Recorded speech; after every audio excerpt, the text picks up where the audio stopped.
What made you want to go on this mission trip? I don't know. I just felt like it felt right. I don't know. Maybe it was like the Holy Spirit. I'm not sure. It's just like I just know like I had to go on it for some reason, and then there's like no way of stopping me. So what's the coolest experience? Oh, coolest experience. Oh, coolest experience. Let me see. There's so many, and how these kids are like complete strangers to us, and they open their up like to everything, like all in the open, ready to accept Jesus, and it's just like a relieving thing. And I'm already getting goosebumps just like thinking of that feeling of like knowing that someone has found something that I have that like I spent years looking for, and like and it's like it's really touching how like without Jesus I don't know if I would have been here.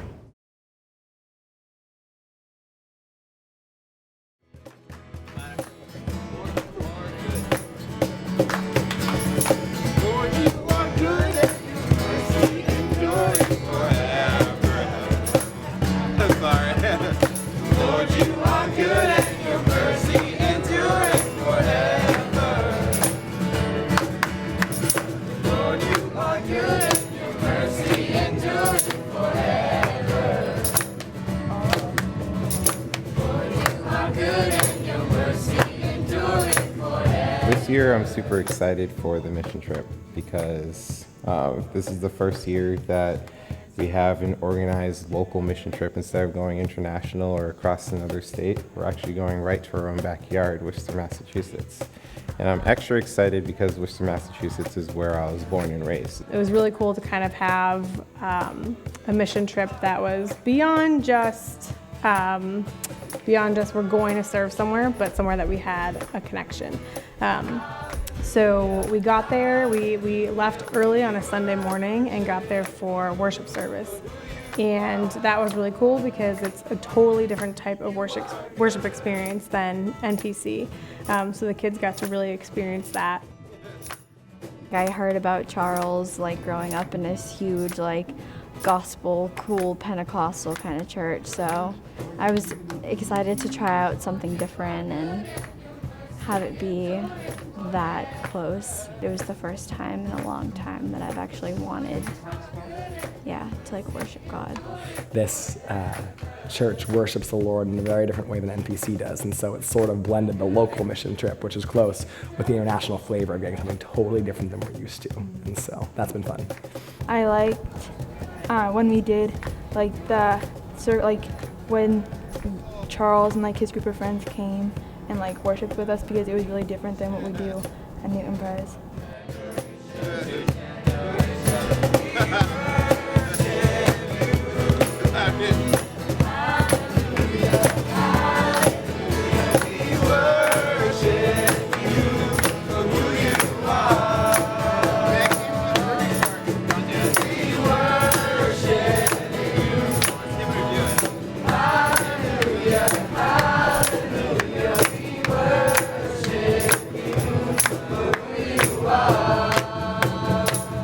And right after, we went into full-blown like VBS setup mode, and VBS is just insane. Here we go! 1, 2, 3, go!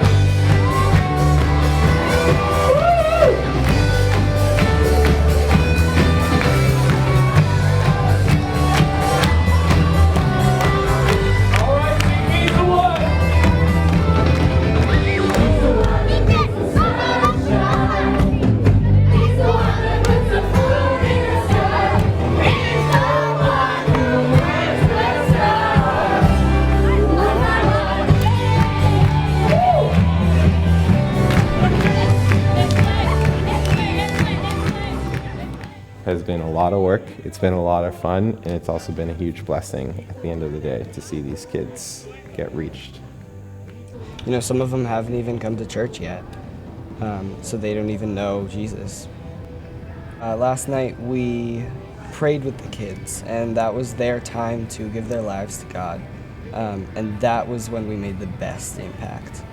And it was great. It was a great feeling, giving these these prayer books to these little kids who really haven't known God until this week. So it's really just a great thing we're doing here. Yesterday we prayed for children, and I got to pray for a little girl that never accepted Jesus before. I was a little nervous, but once I did it, it was nothing to worry about. Yeah. And to be able to worship with little kids and to come alongside them and to pray with kids, that was really encouraged here in this VBS. And so it's been really fun to see our kids step up and do all of those things. So I was just kind of sitting there, and I was like looking around, and I saw this kid in the way back, and he was just kind of like sitting there. And I remembered him from games. He was kind of like, didn't really want to participate, and like just kind of like looked like he was just kind of mad and stuff. So I went up to him and I was like, hi, like, what's your name? And like I tried to engage in a conversation, but it looked like it was like really hard for him, and he looked like he just didn't really want to talk to me. So now I was like, can I pray for you? He was like, sure. And then he said he didn't have anything to pray for. So I was like, okay. So I like took his hands, and we like were like head to head, and I was just praying, and I prayed for like 5 minutes. So now after, I didn't really think I did anything, but then towards the end, like at the end of VBS, one of his like leaders came up to me and he was like, Darius says thank you, and like now he really wants to be baptized because of you. And like I was just like so like struck, because like I felt God like in both of us, and it felt so awesome to like make an impact in a kid's life, and like that he will be my story and like I will be his story, and we're both gonna remember each other. Like it's just awesome. It was so cool.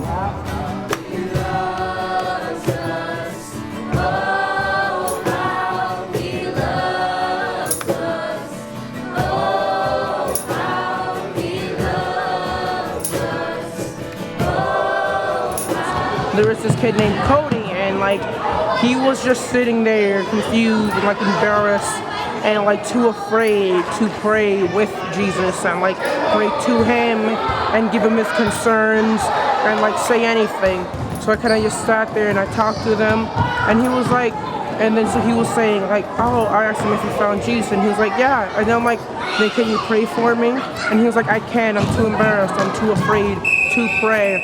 And then I told him it doesn't matter what people think, it doesn't matter what happened, it doesn't matter what other people think. The only that matters is Jesus Christ and how much he loves you, how much he cares. He doesn't care of all your problems, he relieves you of all your problems. So we just prayed, and then we're about to sing a song, and then he just went up and he was just jumping for Jesus, and it was just like, I don't know, it was like such a happy thing just to see like the shell break and then him just like fully open himself to Jesus at such like a young age, and it really is amazing. So I was able to go up to a kid named John, and he was really sweet, and he just didn't really know why he was up there. So I just said, why'd you go up there? And he said, I don't really know. And so I said, well, what do you need to pray about? And he told me some things that were just going on at home, and he just got really upset, and he just almost started crying, and I said that I want to pray for you. So I prayed for him, and then I gave him a piece of paper, a pocket prayer that said a prayer on it to accept Jesus into his heart. And so I asked him if he wanted to, and he said that if it would help him, and if Jesus would help him, then he wanted to. So I prayed for him, and that was it, and he thanked me, and then he sprinted away. Who was and is to come. With all creation I sing praise to the King of Kings. You are my everything, and I will adore you.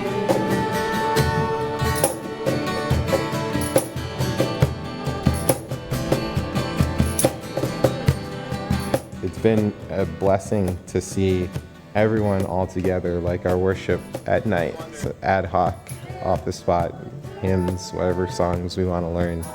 I think it's absolutely amazing. I think it's life-changing to both my friends already here at Worcester and the younger kids at Newton Pres. And there's nothing more I wanted for my kids at Newton Pres to see the way I grew up in a church, to see the things I did and how I grew up worshiping and serving the Lord and where my heart is. And now that's happened, so I'm excited.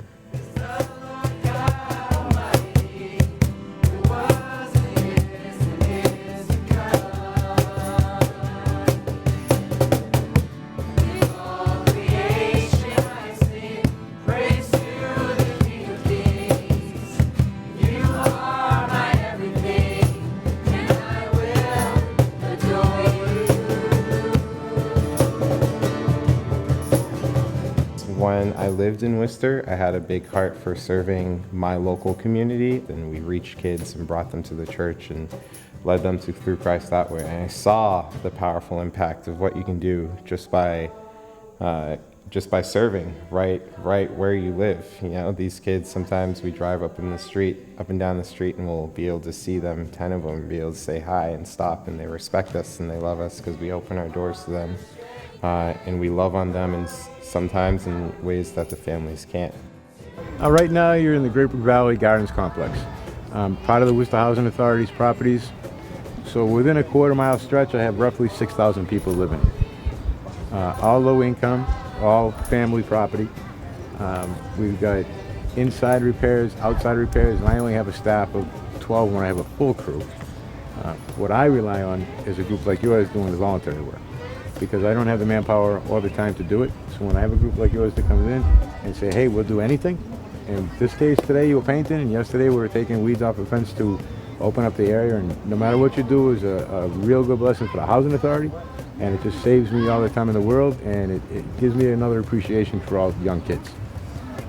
I wasn't sure how I'd feel about taking a local trip as compared to an international trip, because I thought that it's not really a mission trip, this is people who are close to me. They probably already know about Jesus. They probably already hear these things. They're already at church and everything. And then I got here, and it's completely different from what I expected. You got all these kids who it's a completely different neighborhood from Newton. Very different socioeconomic class standing. I think local mission trips are just as important, if not more important, than international mission trips. Because, how are you going to go out and tell people to love Jesus and live their lives when you can't even, interact with your community right here at your home?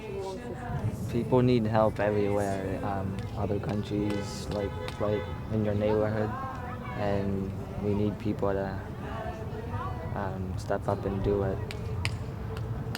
The local mission trips this trip seems farther away from home than I thought it would, so and it's really different from where I live, so that makes it feel like a mission trip. Just areas like these, I guess there's not any of these back at home. And when Dan said that some of the kids couldn't afford summer camp, that's not very common in Newton. There's a lot of places around where we live that are extremely different than where we live, and it's cool to see it and help people out. The coolest experience I've had so far on this trip would probably be when I got to play basketball with this 10-year-old kid. The place we played was like a rundown place, rundown court. He's a good kid, but he didn't have very good living conditions. It was really interesting to me to see how different it is from where we live. I have not seen our kids step up like this in any other way. And that was really cool for me to see them being challenged. And they worked hard to prep lessons and teach many of these kids who haven't heard about Jesus yet. Yeah, VBS, it was like a whole different experience for our guys. Very different from our VBS. And I feel like it's overall been an amazing experience for them to see how things are so different here, and it's only 45 minutes away from us. No place I'd rather be. There's no place I'd rather be. There's no place I'd rather be than here in your love, here in your love. Set a fire down in my soul.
This trip has been great. It's been really fun to see the kids take more initiative and take more command of both the activities that we've been doing and their faith. God has changed me over the course of this trip by showing me what I can do. He showed me that I can change a kid's life in a matter of seconds. It's amazing, really. And I think this is like one of the first times that I've like seen everyone so happy and joyful in like God and in an actual church, because I have not had that experience for so long. God's changed me to learn to love these kids and to just understand them. And I think every kid wants that. They want someone to understand them. Seeing everyone be happy and like the little children dancing around and like having faith in God, that impacted me. And I think that it's gotten me to realize what faults that I have in my own faith and things that I can work on in my faith and how I can grow closer to God more. God has impacted me on this trip by helping me take like more responsibility and lead more stuff than I usually would. God's impacted me a lot this week. I've never really been a leader, or I've never really liked leading, but I found myself coming out of my comfort zone a lot. The community that believes in God, I've bonded with them a lot more closer and became good friends and learned more about God. It's regardless of what, if it's distance or it's time. I think it is the meaning in which why you go or why you help, or like to help people find Jesus, for help you find Jesus, to help people connect through our religion, and to help people become like one or become like a family regardless of distance or relations or race or anything like that. Fire, fall down, fire, fall down.